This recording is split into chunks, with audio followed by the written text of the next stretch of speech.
ናተቤ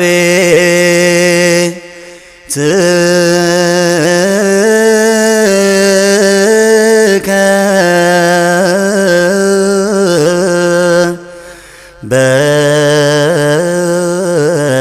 በላኒ። ጥቂት ደቂቃ የምንነጋገረው ጾምና ነፍስ በሚል ርዕስ ይሆናል። አሁን የያዝነው ጾም ነው። ከሰባቱ አጽዋማት አንዱ ነው። ጾም ነው አይደል? ያለንበት ጾም ገብቷል እንዴ የሚል ሰው እኮ ይኖራል። እግዚአብሔር ይቅር ይበለው። የሽማግሌዎች ሁሉ እንዴ ሊል ይችላል። ይሄ ወቅት የጾም ወቅት ነው። የጾሙ ስያሜ ጾመ ስብከት ተብሎ ይጠራል። ጾመ ስብከት ነቢያቱ በብሉይ ኪዳን ውስጥ ሆነው በዛ በ5500 ዘመን ውስጥ ሆነው የብርሃኑ ዘመን የሐዲስ ኪዳኑ ዘመን የክርስቶስን ወደዚህ ምድር መምጣት፣ መሰቀል፣ መሞት እና መነሳት ይሰብኩ ስለነበር ይናገሩ ስለነበር ያንን ለማስታወስ ጾመ ስብከት ተብሎ ይጠራል። በብዙ መልኩ ቢሆንም ጾመ ነቢያትን ተብሎ ይጠራል። የነቢያቱን መከራ የነቢያቱን ስደት ይወርዳል ይወለዳል እያሉ ሲናገሩ እንኳን እነሱ ክርስቶስ ሳይወለድ ይናገሩ የነበረበት ዘመን ቀርቶ አሁን ከተወለደ በኋላ እንኳን ተወልዷል፣ ወርዷል፣ ተሰቅሏል የሚለውን ትምህርት ዳሰው አይተው እንኳን የማያምኑ ሰዎች የበዙበት ወቅት ነው እና ያን ጊዜ ደግሞ በጣም ከባድ ነው። አምላክ ይወርዳል ብሎ መናገር በጣም ከባድ ነው። የሚታይ የሚጨበጥ የሚዳሰስ ነገር በሌለበት ማለት ነው። ስለዚህ አርፋችሁ ቁጭ ብሎ አትቀልዱ እየተባሉ ብዙ መከራ ተቀብለዋል። በመጋዝ ተሰንጥቀዋል፣ ወደ ሽንት ቤት ተጥለዋል፣ ለአናብስት ተወርውረዋል፣ ብዙ መከራ ተቀብለዋል እና ያን ለማስታወስ ጾመ ነቢያት ብላ ትጠራዋለች ቤተክርስቲያናችን። ጾመ አዳምም ይባላል። ለአዳም የተገባው ቃል ኪዳን የተፈጸመበት ነው። 5500 ዘመን ሲፈጸም ከልጅ ልጅ ተወልጄ አድንሃለሁ ብሎ በተናገረው መሰረት ያ የተፈጸመበት ወቅት ስለሆነ ለአዳም የተደረገው ለአዳም የተገባው ቃል ኪዳን ለአዳማውያን በሙሉ ስለሆነ አዳማውያን በሙሉ የሚጾሙት ጾም ነው። የሁላችንም ጾም ነው ማለት ነው። ከዚህ ጾም በአፋ መሆን ይሄ ጾም አይመለከተኝም ማለት እኔ አዳም አይደለሁም ማለት ነው። እግዚአብሔር ይቅር ይበለው። ስለዚህ እስከዛሬ ያልጾምን ሰዎችን ዛሬ መጀመር አለብን።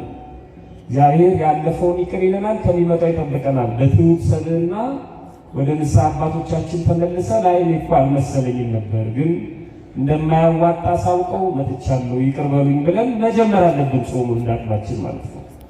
ስለዚህ የአዳማውያን በሙሉ ጾም ነው። ጾመ አዳም ተብሎ ይጠራል። ጾመ ልደት ይባላል። ጾመ ገናም እንለዋለን።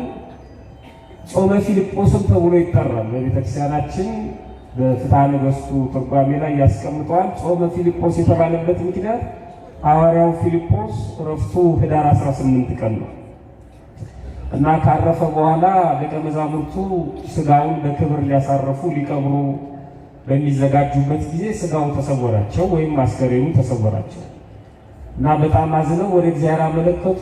ሱባኤ ገቡ። መጾም፣ መጸለይ፣ መስገድ፣ ማንባት ሲጀምሩ ሱባኤውን ወይም ጾሙን በጀመሩት በሶስተኛው ቀን አስከሬኑን አምጥቶ ሰጣቸውና ቀበሩት። በስንተኛው ቀን ነው? አንድ ሱባኤ ስንት ቀን ነው? ገና አልሞሉም፣ አልጨረሱም። ከዛም ባለፈ ሊጾሙን ያሰቡት ግን በሶስተኛው ቀን እግዚአብሔር ቸር ስለሆነ የልባቸውን አይቶ አያያዛቸውን ተመልክቶ ገና ሳያጠናቅቁት አንድ ሱባኤ ሳይደርሱ በሶስተኛው ቀን መለሰላቸው እና ቀበሩት። ከዛ አይ እግዚአብሔር ፈቃዳችንን ቢሞላልን ቢፈጽምልንም ሱባኤውን ግን ማቋረጥ የለብንም ብሎ ጾሙን ቀጠሉት ማለት ነው። ስለዚህ ያን ለማስታወስ ጾመ ፊልጶስ ብላ ትጠራዋለች። እንደውም አንዳንድ አብያተ ክርስቲያናት የዛሬን ያድርገውና የተቀየሩ አሉ። ግን የሶሪያ ቤተክርስቲያን፣ የአርመን ቤተክርስቲያን፣ የሮም ቤተክርስቲያን ጾማቸውን የሚጀምሩት በዚህ በኅዳር ወር 19 ነው። ይሄን የልደት ጾም እና በዚህ ምክንያት ጾመ ፊልጶስ ተብሎ ይጠራል። ከዚህ ዕለት ከዚህ ወቅት ከዚህ ጾም ረድኤት በረከት ያሳትፈን አምላካችን። የምንነጋገረው ጾምና ነፍስ በሚል ርዕስ ይሆናል። ጾምና ነፍስ ምንድን ነው የሚያገናኛቸው? ጾምና ነፍስ ስንል ምን ማለታችን ነው የሚለውን እንደ እግዚአብሔር መልካም ፍቃድ እናያለን። መነሻ የምናደርገው የመጽሐፍ ቅዱስ ክፍል የማቴዎስ ወንጌል ምዕራፍ 22 ቁጥር 37 ላይ ያለውን ኃይለ ቃል ነው። ጌታ አምላክህን በፍጹም ልብህ፣ በፍጹም ነፍስህ፣ በፍጹም ሐሳብህ ውደድ ይላል።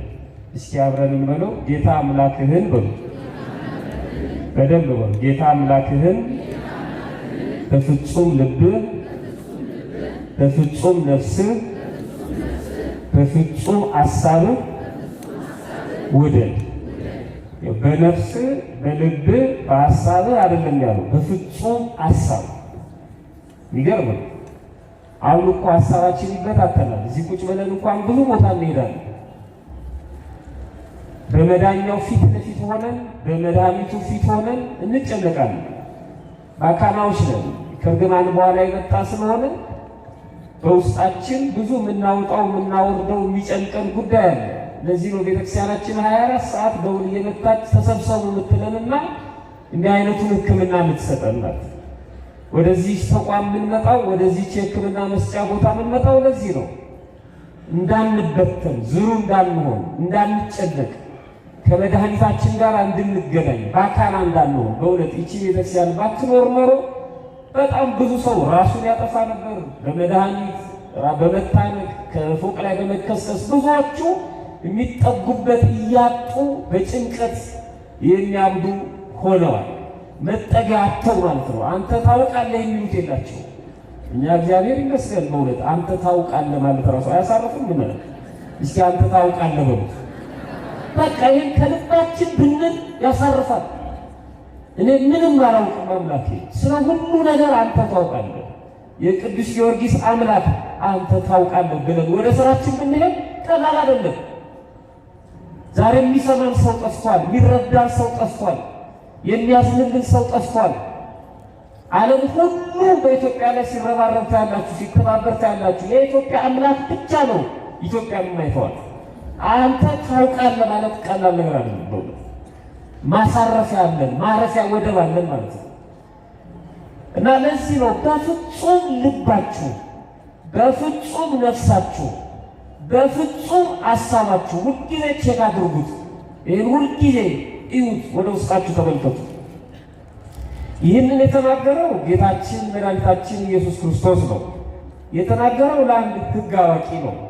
አሁን እዛ ጉዳይ ውስጥ ገብቼ ማብራራት አልችልም። ከጾም ጋር በተገናኘ ብቻ ለመናገር ስላሰብኩኝ ማለት ነው።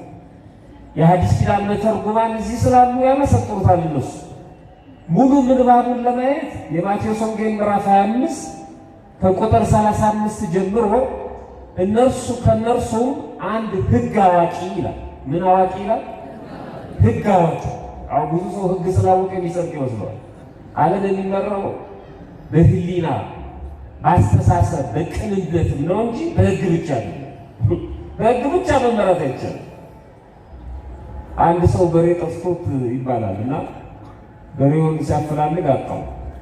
በጣም ተመሳጭቶ ማታ ወደ ቤቱ ተመለሰ እና ባለቤቱ እግሩን አጥባ እራት አቅርባ በቃ ለእኛ ካለው ይገኛል ካላለውም ደግሞ እግዚአብሔር ያውቃል፣ አሁን ተረጋጋ ብለው እግሩን አጥባ እራት አቅርባ እየተመገበ እያለ በር ተንኳኳ። ገጠር ነው፣ ቤቶች አቤት ደጆች አሉት። የጠፋው በሬ ተገኝቷል። ይኸው አንተ ታውቃለህ ብለው ስላረፉ ማለት ነው። እና ቆይ ተገኝቷል፣ ግን ፖሊስ ጣቢያ ታስሯል በሬው። ለምን? አይ ሰዎች አግኝተው ስለመሸም ለፖሊሶች አስረከቡና እዛ ፖሊስ ጣቢያ ነው ያለው፣ በሂድና ውሰድ በሬህን አሉት። እራቱን ሳይበላ ከደስታ የተነሳ ሄደ በሬውን ሊያመጣ ማለት። ፖሊሶቹ አዩት።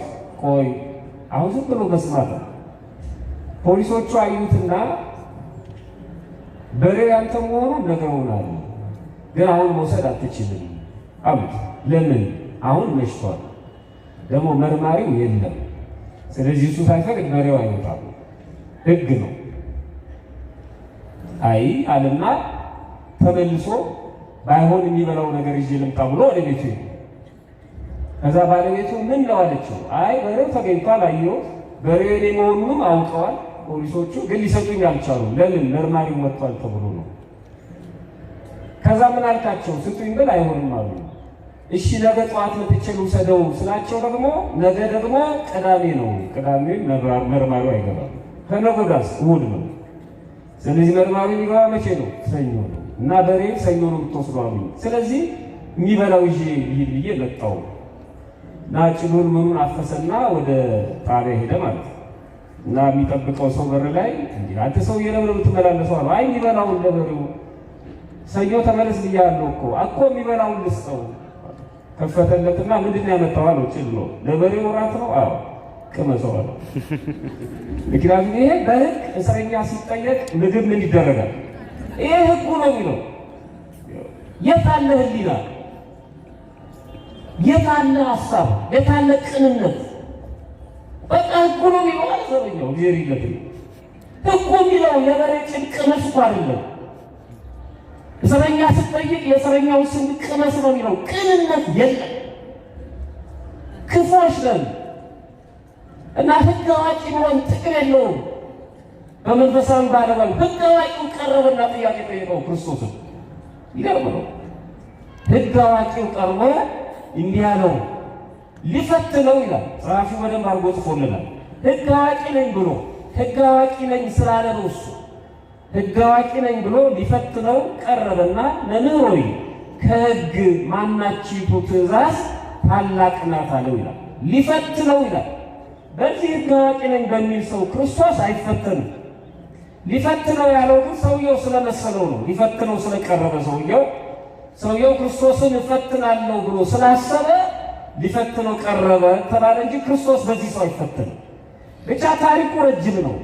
ቀረበና እንዲህ አለው፣ ከሕግ ማናችይቱ ትእዛዝ ታላቅ ናት ብሎ ጠየቀው። ኢየሱስም እንዲህ አለው፣ ጌታ አምላክህን በፍጹም ልብህ፣ በፍጹም ነፍስህ፣ በፍጹም ሐሳብህ ውደድ የምትለዋ ታላቂቱና ፊተኛይቱ ትእዛዝ ይህች ናት። ሁለተኛይቱ ይህችን ትመስላለች፣ እሷም ባልንጀራህን እንደ ነፍስህ ውደድ የምትል ናት። በእነዚህ በሁለቱ ትእዛዛት ሕግ ሁሉ ነቢያቱ ተሰቅለዋል ይላል። ይህን ትርጓሜው ሲያስቀምጠው ወበኩሉ ነፍስከ የሚለውን በፍጹም ሰውነት ይለዋል። የፈለግኩት እሱን ነው። በፍጹም ነፍስ የሚለውን በፍጹም ሰውነት ብሎ ይፈተዋል። በፍጹም ልብህ ተጠቅሷል። በፍጹም ሐሳብ ተጠቅሷል። እኔ የፈለግኩት በፍጹም ነፍስ የምትለዋል ነው። በፍጹም ነፍስ ማለት ደግሞ በፍጹም ሰውነት በሁለመና ማለት ነው። ከጾም ጋር ሲሆን በፍጹም ነፍስ ወይም በፍጹም ሰውነት ማለት ምን ማለት ነው? ጾምና ነፍስ ነው የተነሳንበት ርዕስ። ጾምን በፍጹም ነፍስ፣ ጾምን በፍጹም ሰውነት ማለት ምን ማለት ነው? ከዛ በፊት ስለ ጾም ፍትሐ ነገሥቱ ላይ የተቀመጠውን 1 2 3 ነጥቦችን ላንሳ። ጾም ምንድን ነው? እየጾምን ላለን ደንግጠን ዛሬ እንጀምራለን ብለን ለወሰን ለማንጾም አይደለም። የማንጾም እግዚአብሔር ይቅር ይበለን። የማንጾም ማለት ደግሞ ይሄንን እኔ ዋናው ምጾም አንዳንድ ሰው ይወስናል በራሱ እኔ ዋናው ምጾመው ዓርብና ረቡዕ ነው ይላል። በቃ ወስኗል በራሱ ማለት ዋናው ጉዳዴ ነው። ደግሞ ይሄ የሪጾም የቄስ ጾም የሚልም ሰው አለ። ለራሳቸው ሕግ ያወጡ ሰዎች አሉ። እንደ ቅድሙ ሰውዬ አዋቂ ሆነው ራሳቸውን ያስቀመጡ ማለት ነው።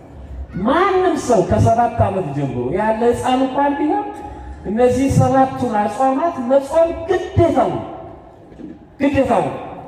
እነዚህን አጽዋማት እንዳይጾም የሚያደርገው ነገር ካለ ወደ ንስሐ አባቱ ጠጋ ብሎ ማማከር ነው። እንዲህ አይነት ሰው ነኝ እኔ ያውቁኛል፣ ስለዚህ እንዴት ነው መጾም ያለብኝ? ለዚህ ደግሞ መፍትሄ አላቸው እንጂ ማንም ሰው ራሱ በሽተኛ፣ ራሱ መድኃኒት አዛዥ፣ ራሱ መድኃኒት ተቀባይ መሆን አይችልም። ይመረመራል፣ መድኃኒት ይታዘዝለታል። የመድኃኒቱ ፕሪስክሪፕሽን ደግሞ አለ፣ ማዘዣ አለ። መድኃኒቱን በምን ሰዓት እንዴት መውሰድ እንዳለበትም ይነግረዋል። ካህናትም እንደዚህ ናቸው። ህመሙ የነፍስ ነው። ሐኪሞቹ ካህናት ናቸው። የሚያክሙን በመንፈስ ቅዱስ ነው። መድኃኒቶቹ ጾም፣ ጸሎት፣ ስግደት፣ ምጽዋት የመሳሰሉት ናቸው።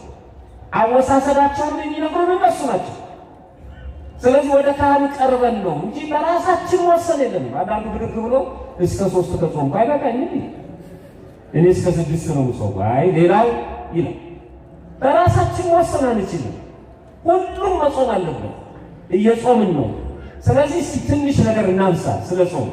ፍትሐ ነገሥቱ እነዚህ ይላሉ። አንቀጽ 15 ላይ ስለ ጾም በሚናገረው ክፍል ላይ ጾምስ በሕግ ውስጥ በታወቀው ጊዜ የሰው ከምግብ መከልከል ነው ይላል። ጾም በሕግ ውስጥ በስርዓት በታወቀ ጊዜ በታወቀ ሰዓት የሰው ከምግብ መከልከል ነው ይላል። ይህ ግልጽ አማርኛ ነው።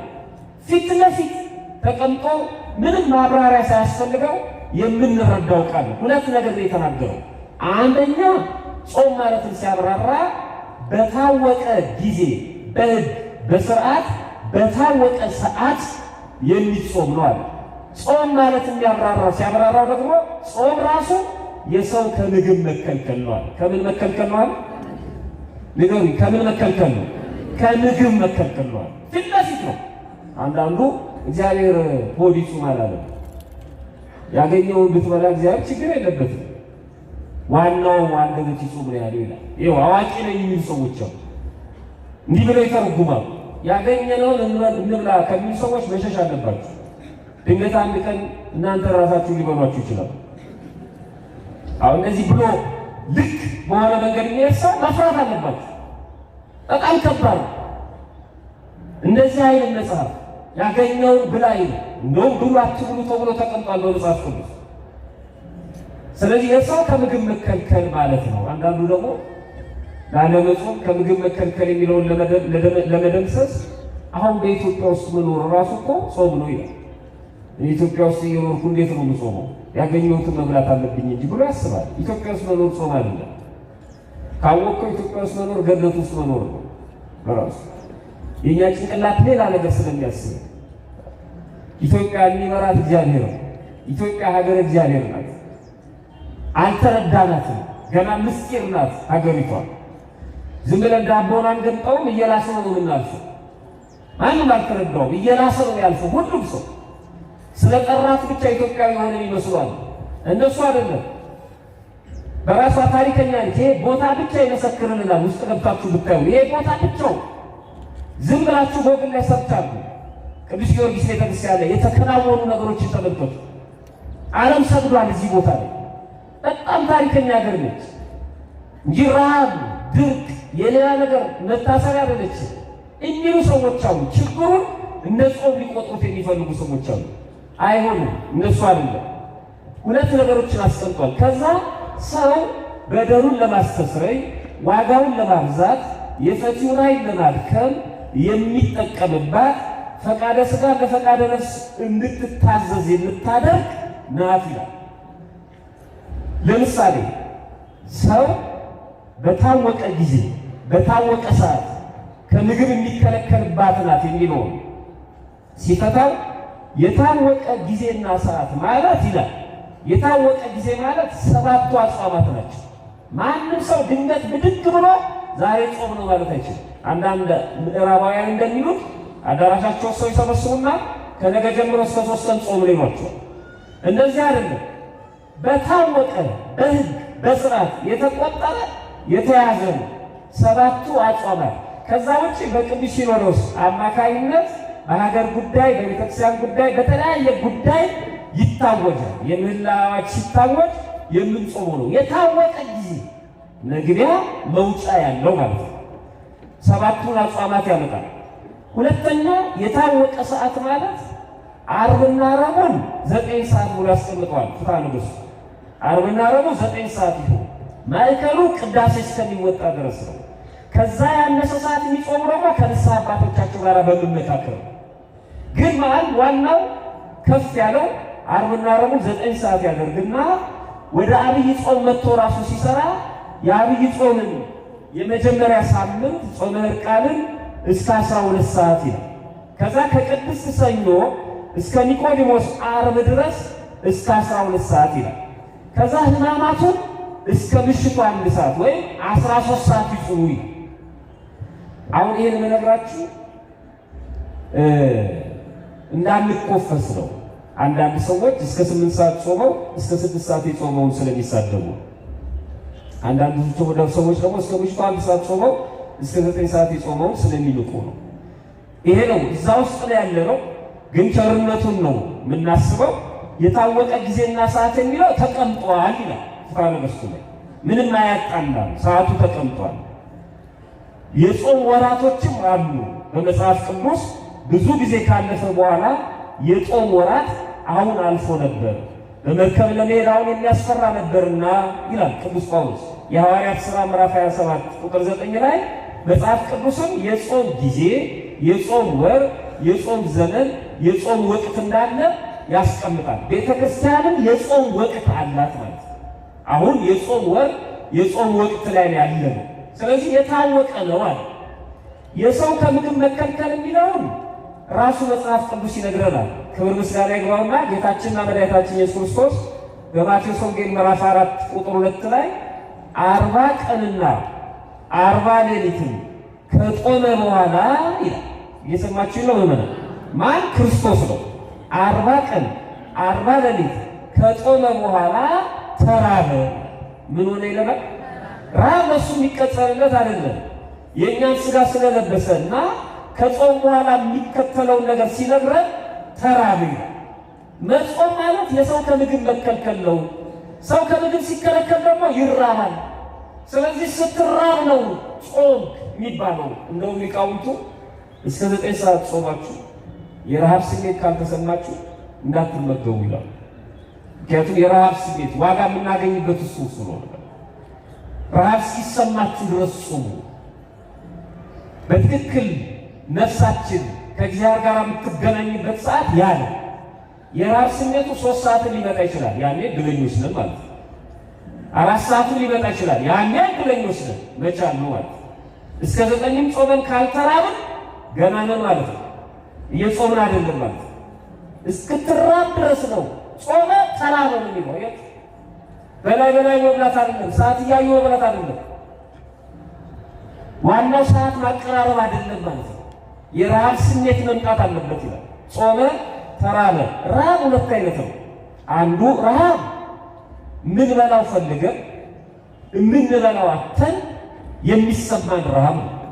ሁለተኛው ረሃብ የሚበላው እያለ ትተን በጾም ምክንያት መጾም መተው ስለሆነ የሚሰማን ረሃብ ነው። የጽድቅ ረሃብ።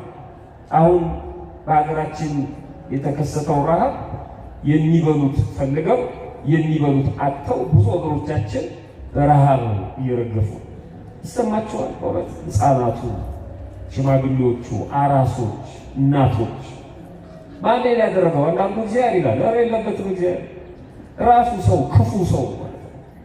ራሱ ታገልልሃለሁ የሚለው ሰው ራሱ ነው የራሱን እናት የሚያሰባት፣ ራሱ ነው የራሱን አባት የሚያሰድደው፣ ራሱ ሰው ራሱ ክፉ ሰው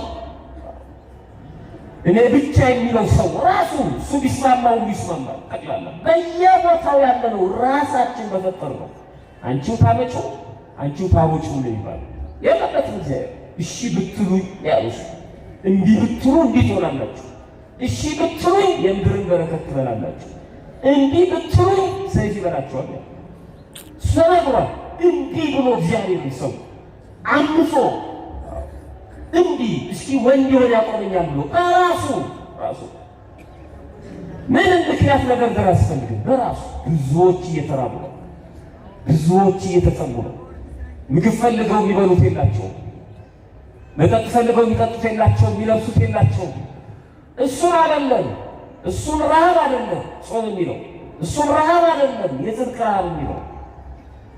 ሁለተኛው ረሃብ የምንበላው እያለ ስለ እግዚአብሔር ብለን ትተን፣ ስለ ጾም ብለን ትተን ምንራበው ረሃብ። ሁለቱንም ረሃቦች ቅዱስ ጳውሎስ ይነግረናል። ሁለተኛው ቆሮንቶስ ምዕራፍ 11 ላይ አንዳንዱ ይሄኛውን ረሃብ እንደ ጾም እንዲቆጥርለት ይፈልጋል። እግዚአብሔር የሚበላው አጥቶ የሚራበውን እንደ ጾም እንዲቆጥርለት ይፈልጋል። አይደለም። አሁን እናንተ ወደ ቤተክርስቲያን መጣችሁ፣ ቅዱስ ጊዮርጊስ ተሳለማችሁ፣ ወደ ቤት ሄዳችሁ እና ያድርገውና ኪሳችሁ ያስቀምጣችሁት ገንዘብ ሌባ ሰርቆታል። ትደነግጣላችሁ። 100 ብር ቢሆን ሌባ የሰረቃችሁ እዛ ቤታችሁ ከደረሳችሁ በኋላ ቅዱስ ጊዮርጊስ አደራ እንደ ምጽዋት ቁጠርልኝ ብትሉት ይሆናል? ይሆነ ያልሰጣችሁትን እንዴ ተሰርቃችሁ እኮ። ስለዚህ ሰው ሊበላው እየፈለገ ስለተራበ ጾም ሊሆን አይችልም። እሱ ሌላ ዋጋ አለው። የምንሰደድበት የምንራብበት ምክንያቱ ሃይማኖት እውነት ከሆነ እሱ ደግሞ ሌላ ዋጋ አለው። ቅዱስ ጳውሎስ ሁለቱንም ረሃቦች ይነግረናል። ሁለተኛው ቆሮንቶስ ምዕራፍ 11 ቁጥር 27 ላይ በድካምና በጥረት ብዙ ጊዜ እንቅልፍ በማጣት በረሃብና በጥም ብዙ ጊዜ በመጾም ነበርኳል። በረሃብና በጥም ውስጥ ነበርኩ ማለት ምበላው መጠጣው ፈልጌ ሳጣ በረሃብ ውስጥና በጥም ውስጥ ነበርኩ። ምበላው እየፈለኩ ምጠጣው እየፈለኩ ግን አልነበረም። እንደገና በጾም ውስጥ ነበርኩ። ምበላው እያለ ምጠጣው እያለ ግን ትቼው እጾም ነበር። ጾም ይሄ ነው ከምግብ መከልከል ብሎ የሚያስቀምጠው ይሄ ነው። የጾም በረከቶች ብዙ ናቸው። ምንና በጣም በርካቶች ናቸው። ስንጾም የምናገኛቸው በረከቶች በሁለቱም መንገድ በነፍስም በስጋ። የመጀመሪያው በረከት ከጾሙ ስያሜ ይጀምራል። ከጾሙ ስያሜ፣ ከጾሙ ባለቤት፣ ከጾሙ መጠሪያ ይጀምራል። ለምሳሌ ጾሙ የእመቤታችን የቅድስት ድንግል ማርያም ጾም ከሆነ በመጀመሪያ በቀጥታ ከሷ የምናገኘው በረከት አለ። በስሟ ስለሆነ ጾሙ ማለት ጾሙ በነቢያት ስም ከሆነ በቀጥታ ከነቢያቱ የምናገኘው በረከት አለ። የመጀመሪያው እሱ ገና ስም ጀምሮ ማለት ነው። ጾሙ በጌታ ስም የተሰየመን ከሆነ ልክ እንደዚሁ ማለት ነው። ከቅዱሳኑ የምናገኘው የሁሉም በረከት ምንጭ ራሱ እግዚአብሔር ቢሆንም ግን በሱ ስም የምንጾመው ጾም እየጾምን ከሆነ በቀጥታ የምናገኘው በረከት አለ። ከጾሙ ስያሜ፣ ከጾሙ ባለቤት፣ ከጌታ ጾም፣ ከሐዋርያት ጾም፣ ከእመቤታችን ከነቢያት ጾም ቀጥታ ከስያሜው የምናገኘው በረከት አለ። ይሄ ጾም የማጾም ነው ብለናል። የነቢያት ጾም፣ የልደት ጾም ከዚህ የምናገኘው በረከት አለ። እግዚአብሔር እንደ እምነታችን ያደርግልን። በእውነት ሁለተኛው ጾም ለስርየተ ኃጢአት ይጠቅማል። ኃጢአትን ለማስተስረይ፣ ኃጢአትን ለማስወገድ፣ ኃጢአትን ለማጥፋት፣ ከኃጢአት ለመንጻት ጾም ይጠቅማል። ኃጢአት ብዙ አይነት ነው። ኃጢአትና አቧራ መግቢያው አይታወቅም ይላል። ቤታችንን በጣም አጽድተን ንጹህ ነው ብለን ጨርሰን ከ6 ከ7 ሰዓት በኋላ ተመልሰን ብናየው በጣታችን ብንሞክር አቧራ ነው። አቧራ ቤት በኩል ነው የሚገባው፣ አይታወቅም እንዴት እንደሚመጣ። ኃጢአትም እንደዛ ነው ይላል። በሶስት ወገን ነው እግዚአብሔር የምንበድለው። በሐልዮ በሐሳብ እንበድለዋለን፣ ሳናወራ በድርጊት ሳንገልጠው በውስጣችን እንበድለዋለን። በመናገር በነቢብ እንበድላለን፣ በድርጊት ኃጢአት እንሰራለን። በምንጾምበት ጊዜ የኃጢአት ስርየት እናገኛለን። የቱን እንደሆነ እግዚአብሔር ነው ያውቀው። አንድ ኃጢአት ወደምታስተሰርዋ ወደ ፍጹም ንስሐ እንጠጋለን። ወደ ቅዱስ ሥጋውና ወደ ክቡር ደሙ እንጠጋለን። ልቦናችን ትሑት እንዲሆን እንዲሰበር ትረዳናለች ጾም። የንስሐ አባቶቻችን ንስሐ ስንገባ ለሕክምና ስንመጣ ወደ ንስሐ አባቶቻችን ከሚያዙልን መድኃኒቶች መካከል አንዱ ጾም ነው። ለስርየተ ኃጢአት ማለት ነው። ለኃጢአት ስርየት ስለምትጠቅም አንዱ የሚታዘዘው ጾም ነው። ስለዚህ በንስሐ ጊዜ የሚታዘዘውን ጾም ወደን ፈቅደን በሥርዓተ ቤተ ክርስቲያን ስንጾም ታዛዥነታችንን እናስመሰክራለን። ወደ ትሑት ሰብዕና ትመራናለች። ረሃብ ምን ማለት እንደሆነ አስበን ለረሃብተኞቹ እንድናዝን ታደርገናለች። የኃጢአት ስርየት ታሰጠናለች። ሌላው ጾም ዋጋችንን ታበዛዋለች። ምን አይነት ዋጋ? ምድራዊውንም ሰማያዊውንም ዋጋ ማናስበውን ዋጋችን ጸጋችን ብዙ ይሆናል። በብዙ የሚዘራ በብዙ ያጭዳል ተብሎ እንደተነገረ አብዝተን ስንጾም አብዝቶ በረከቱን ይሰጠናል። እማናቃቸው የሚከናወኑልን ብዙ ጉዳዮች ይኖራሉ በጾም ውስጥ ማለት ነው። እውቀት ይጨምራል፣ ምስጢር ይገለጣል። ንስሐ ሥጋ ወደሙ እንድንቀበል ወደ ንስሐ እንድንመጣ መንገዱ ይጠረግልናል። በቤታችንም በሥራ ቦታችንም በሕይወታችንም ብዙ በረከቶችን እናገኛለን ማለት ነው። ሦስቱ ሕፃናት አናንያ፣ አዛርያ፣ ሚሳኤል ለከፍተኛ የትምህርት ዕድል ከባቢሎን ምርኮኞች መካከል ታጭተው እና የትምህርት ዕድል አግኝተው ሲማሩ ንጉሡ በጣም ስለተደሰተባቸው በእውቀታቸው ዳንኤልን ጨምሮ ከኔ ማዕድ ከጠጁ ከጮማው እንዲመገቡ ከኔ ማዕድ ለኔ የሚቀርብልኝ ምግብ እንዲመገቡ እነዚህን 4 ሕፃናት ዳንኤልን ጨምሮ 3ቱን ሕፃናት ሜልዳን ለሚባለው ኃላፊ ተናገረ። ሲማሩ ከኔ ማዕድ እየተመገቡ ይማሩ ያሉት በምርኮ እና ዳንኤል በንጉሡ መብልና መጠጥ እንዳይረክስ በልቡ አሰበ። ይሄን 4ቱ ተመካከሩ። የንጉሡ መብልና መጠጥ ግፍ ስላለበት ደም እንባ ስላለበት እኛ ብንም እንኳን በምርኮ ብንኖር ወገኖቻችን በስቃይ ውስጥ ያሉት እኛ በቤተ መንግስት ያለነው እንዴት ያማረ ጣዕም እንመገባለን? አንበላም። እኛ በትንሽ ጥሬና በውሃ ብቻ እንማራለን። 3 ዓመት የትምህርት ዕድል አግኝተው እንማራለን፣ ሌላ ነገር አንፈልግም አሉት። የትምህርት ቤቱን ኃላፊ እንዳሁን ዲን ማለት ነው። እሱ ደግሞ ፈራ። አይ ንጉሡ አዞኛል፣ ካልበላችሁ ካልጠጣችሁ ትከሳላችሁ፣ ንጉሡ ያያችኋል፣ ለምን አጎሳቆልካቸው ብሎ ከፍ ብሎ አንገቴን ዝቅ ብሎ ባቴን ቆርጦ ያሰናብተኛል። ስለዚህ መብላት አለባችሁ በግድ ብሉ አላቸው። 10 ቀን ብቻ ሞከረናል። ስንት ቀን ሞከረው? አንተ ንጉሡን የምትፈራው ከሆነ ለእኛ ጥራጥሬ እየሰጠህ ውሃ እየሰጠህ ለሌሎቹ ምግቡን እያቀበልክ የእኛን ድርሻ አንተ እየወሰድክ 10 ቀን ቼክ አድርገህ እንዳልከው 10 ቀን ብንጠወልግ አንተ ወዳልከው እንቀጥላለን። ከዛ ምልክቱን አንተ አይተህ ትፈርዳለህ አሉት። ይሻለ በድብቅ 10 ቀን ጥራጥሬና ውሃ ብቻ ይሰጣችሁ ጀመረ። ቤተክርስቲያናችን ለጥሬ የምታስበው ለዚህ የፍልሰታ ሌሎች አጽዋማት እናቶች ሽምብራ ቀቅለው ባቄላ ቀቅለው ያድላሉ አይደል? ከቅዳሴ በኋላ አው ችግሩ እኛ ባቄላውን ገዝተን እቤት ደግሞ በፊም እናነሳለን። ችግር የለውም፣ በረከቱ ነው። የቀድሞ ግን ስርዓት በሱ ብቻ ይውላሉ ማለት በዛ ብቻ ይዋላል። ያለ ማስታወስ ነው። በጥሬ ብቻ ያውም ጨው ሳይገባበት ብዙ እንዳይመገቡ ብዙ እንዳይጠጡ በውሃ ብቻ ነፍሮ እሳት ሳይነካው ያችን ለቁመተ ሥጋ ያህል ተመግበው ያ ፈቃደ ሥጋ እስኪጠፋላቸው ከዛ 3 ቀን 4 ቀን ሳምንት እያሉ ይሄዳሉ። ምግቡን እየቀነሱ ምግቡን በቀነሱት ቁጥር ብርታት እያገኙ ነው። ቅዱስ ዮሐንስ አፈወርቅ ሲናገር አህያ፣ በቅሎ፣ ፈረስ አብዝተን በመገብናቸው ጊዜ ይላል አብዝተው ለመጫን ዝግጁ ይሆናሉ። ለመጫን ዝግጁ ይሆናሉ ስናበላቸው። የሰው ልጅ ግን አብዝቶ በተመገበ ቁጥር ይደክማል። አብዝቶ ሲመገብ ማለት ነው። ፍቶት ኃጢአት ይሰለጥንበታል። ምክንያቱም ምግቡ የእርግማን ስለሆነ። አሁን የውሎ ቅዳሴ ያስቀድሳችሁ በጣም ልክም ብሏችሁ መንገድ ስትሄዱ እዚህ ቆማችሁ አስቀድሳችኋል። የቅዳሴ ጸሎት ጠጥታችሁ ደስ እያላችሁ የምትሄዱት ቤታችሁ ስትገቡ ምሳ ይቀርብላችኋል። በደንብ ትበላላችሁ። ከዛ ምሳውን በልታችሁ ስትጨርሱ ብርታት ነው የሚሰማችሁ? ድካም ነው የሚሰማችሁ? እውነቱን ንገሩ። ምን ነው የሚሰማችሁ? አዎ የሚጭን እኮ ይደክማል። ጭናችኋል ማለት የጫነ መኪና ደግሞ በደንብ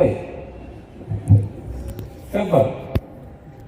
ብዙ ጊዜ ሰራተኞች ጠዋት ቢሮ ገብተው በደንብ ነው የሚሰሩት። ከምሳ በኋላ ምሳ በልተው ቡናም ጠጥተው እንኳን ገብተው ቢሮ ውስጥ የሚተኙ ሰዎች አሉ።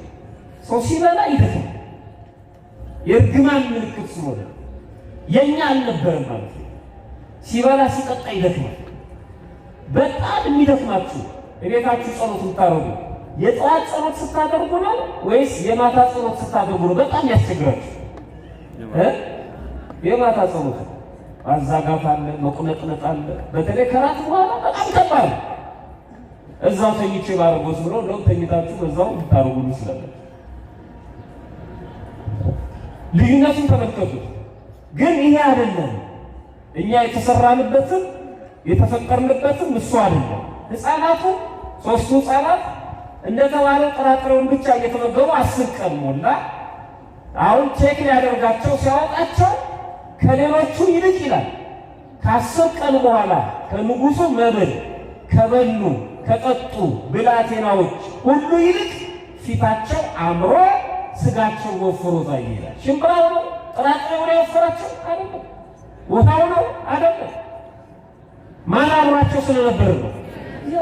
አሁን ሁለተኛ ኢትዮጵያውያን የምንመገበው ምግብ ነው ያለው።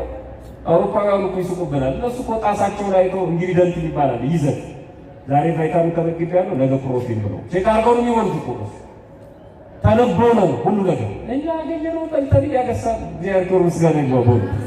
አውሮፓ ብትሄዱ አመስግኑት፣ በደንብ አመስግኑት። እንደዚህ ስንቅል ብላችሁ ታመሰግኑ ደስ ይላል። በደንብ አመስግኑት እግዚአብሔር። የቅዱስ ጊዮርጊስ አምላክ ክብር ምስጋና ይግባው።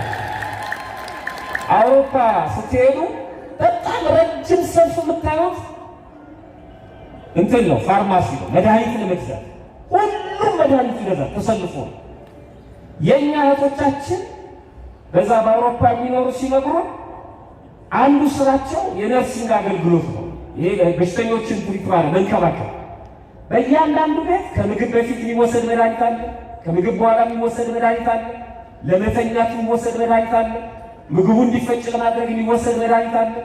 ሁሉም መድኃኒት በሰዓቱ ተመዝግበው የሚሰጡ ሰዎች አሉ። ረጅም ሰልፍ ፋርማሲ ላይ ቤቱ በሙሉ በመድኃኒት የተሞላ። እኛ ደግሞ ረጅም ሰልፍ የምንሰለፈው ዳቦ ቤት። አንዳንዱ ይማረራሉ። ከሆነ እንሰለፍ ዳቦ ቤት ይሻላል፣ ሆስፒታልና ፋርማሲ ከመሰለፍ ዳቦ ቤት መሰለፍ ይሻላል። ጤነኛ ነን ማለት ነው። ለመብላት ነው የምንሰለፈው ማለት ነው። ሌሎቹ ደግሞ ዳቦ ቤት አይሰለፉ፣ ፋርማሲ ነው የሚሰለፉ። እሱ ይቅር፣ ዳቦ ቤት እንሰለፍ ይሻላል። ልዩነቱን ተመልከቱ። ፊታቸው አምሮ ወፍሮ ታየ። የምትሰጠን በረከት ብዙ ነው። ጾም የምናገኘው በረከት ስጦታ በጣም ብዙ ነው። አራተኛ ጾም የፈቲውን ጾር ለማድከም ትረዳለች። በማየት በመስማት በመናገር የሚመጣን የሥጋ ጾር ለመክላት ለማስወገድ ለመቆጣጠር ትጠቅማለች። ቅዱስ ዳዊት በመዝሙር 68 ላይ ነፍሴን በጾም አደከምኳት፣ ነፍሴን በጾም አስመረርኳት። ነፍሴን ማለት ሰውነቴ ሉጋም ነች። ጾም ማለት ነው ልብላ፣ ልጠጣ፣ ልዘማ፣ ልናገር፣ ልሳገር የሚለውን ስጋችንን አስራት ይዟለች፣ ታሽጓለች። በቃ አይሰራም። መንፈሳዊ ነገር ብቻ እንዲያስብ ታደርጓለች። በመንፈስ ቅዱስ እንዲመላ ታደርጓለች። ስለዚህ ጾም የሥጋ ሉጋም ነች። ጾም ፈቃደ ሥጋ ነው። የመጨረሻው አምስተኛው ፈቃደ ሥጋችንን ለፈቃደ ነፍሳችን የምታስገዛ መሳሪያ ናት። ሥጋ አልታዘዝ ሲል በጾም ነው የሚቀጣው። ለነፍስ እንዲታዘዝ እንዲጾም፣ እንዲጸልይ፣ እንዲያስቀድስ፣ እንዲመጸውት፣ እንዲያዝን፣ እንዲማር፣ እንዲመራመር፣ ወደ ሰውነቱ እንዲመለስ፣ እግዚአብሔርን እንዲያስበው ታደርጓለች። ጾም ፈቃደ ሥጋ በፈቃደ ነፍስ ላይ ከሰለጠነ ከባድ ነው። ሁልጊዜ ፈቃደ ነፍስ ነች ሥጋ ላይ መሰልጠን ያለባት። አሁን ተረጋግታችሁ እንድትማሩ ቁጭ ብላችሁ እንድትሰሙ የረዳቻችሁ የምትረዳችሁ ነፍሳችሁ ነች። ደስ ስላላት ሥጋን ተቆጣጥረዋለች፣ ገዝተዋለች ማለት ሥጋን ጨቁኗለች። በሌላ ጊዜ በውጭ ዓለም ደግሞ የሚጨቁናት እሱ ነው። እንዳትጸልይ ያደርጋታል፣ ወደ ቤተክርስቲያን እንዳትመጣ ያደርጋታል፣ እንዳትመጸውት ያደርጋታል። አሁን ግን በዚህ ቦታ ላይ እሷ ነች የምትነግሰው። አብዝተን ስንጾም ደግሞ የነፍስ ስልጣን እየረዘመ ይሄዳል ማለት ነው። በመጨረሻ እንዴት እንጾም የሚለውን ተናግሬ ያጠቃልላለሁ። እንዴት መጾም እንዳለብን የሚነግረን የቅድሙ መነሻ ኃይለ ቃላችን ጌታ አምላክህን በፍጹም ልብህ፣ በፍጹም ነፍስህ፣ በፍጹም ሐሳብህ ውደድ። በፍጹም ልብ መውደድ ምን ማለት ነው? በፍጹም ሐሳብ መውደድ ምን ማለት ነው? ሰፊ ነው። በፍጹም ነፍስ የሚለውን ብቻ ነው ማየት፣ ጾምን ከነፍስ ጋር ለማገናኘት። በፍጹም ነፍስ ውደድ ማለት በፍጹም ነፍስ አገልግለው ማለት ነው። በፍጹም ነፍስ አገልግለው ማለት በመላ ሰውነትህ አገልግለው፣ በአንተነትህ አገልግለው። በነፍስ ብቻ አይደለም፣ በሥጋ ብቻ አይደለም፣ በሥጋም በነፍስህም አገልግለው። ጾም እግዚአብሔርን በፍጹም ነፍስ ማለት በሥጋም በነፍሳችን በሙሉ ሰውነታችን የምናገለግልበት መሳሪያ ናት። ምጽዋት አንድምታው ሲያስቀምጠው ምጽዋት የገንዘብ ግብር፣ የገንዘብ ስጦታ ነው ይላል። ጾም ግን የሥጋ ግብር ነው። ራሳችንን የምንሰጥበት ነው። የሥጋ ግብር ሥጋችንን ለእግዚአብሔር መስዋዕት የምናደርግበት ነው። ሰው ገንዘቡን ይሄ የእንቁላልና የሥጋ ስጦታ ይባላል አይደል? እንቁላልና የስጦታ እንቁላል መስጠትና ራስን መስጠት የዶሮ ስጦታ እንደሚባለው ማለት ነው። ታሪኩ ረጅም። ገንዘባችንን ስንሰጥ ስጦታ ነው፣ ግን ገንዘባችንን ይሰጣል። ራሳችንን ስንሰጥ ስጦታ ነው፣ ግን ራሳችንን ነው። የቱ ነው ገንዘብ ከመስጠትና ራስን ከመስጠት ይበልጥ? የቱ ስጦታ ነው? ራስን መስጠት። እሱም ቢሆን ራሳችንን የማን ነው? የእግዚአብሔር። እሱም አያኮራራም፣ ግን ያለንን ሰጠን። እንደ መበለቲቷ ያላትን ሰጠች እንደተባለች ማለት ያለንን መስጠት ይገርማል። ስንጾም ራሳችንን እየሰጠነው ነው አይገርም? ለእግዚአብሔር ማለት ያለንን እየሰጠነው ነው፣ ባለን እያከበርነው ነው። ጾም ማለት የሥጋ ግብር ነው። ምጽዋት የገንዘብ ግብር እንደሆነ ነው። ሥጋን ማስገዛት፣ ሥጋን መስጠት። በነገራችን ላይ ለእግዚአብሔር መታዘዛችን ለእግዚአብሔር መገበራችን የሚታወቅበት መንገዱ አንዱ ጾም ነው። ለምሳሌ አንድ ሰው በዚህ መንግስት አምናለሁ ቢል በተለያየ ሀገር ሊሆን ይችላል፣ እዚህም ሀገር ሊሆን ይችላል። በመንግስት አምናለሁ ግን ግብር አልከፍልም አልገብርም ቢል በዛ ሀገር መኖር ይችላል? ማመኑ ብቻ በቂ ነው? እና ማመኑን በምንድን ነው የሚገልጸው? መገበር አለበት ማለት ነው። ሰው በእግዚአብሔር ማመኑን የሚገልጸው በመገበሩ ነው። መገበር አለበት።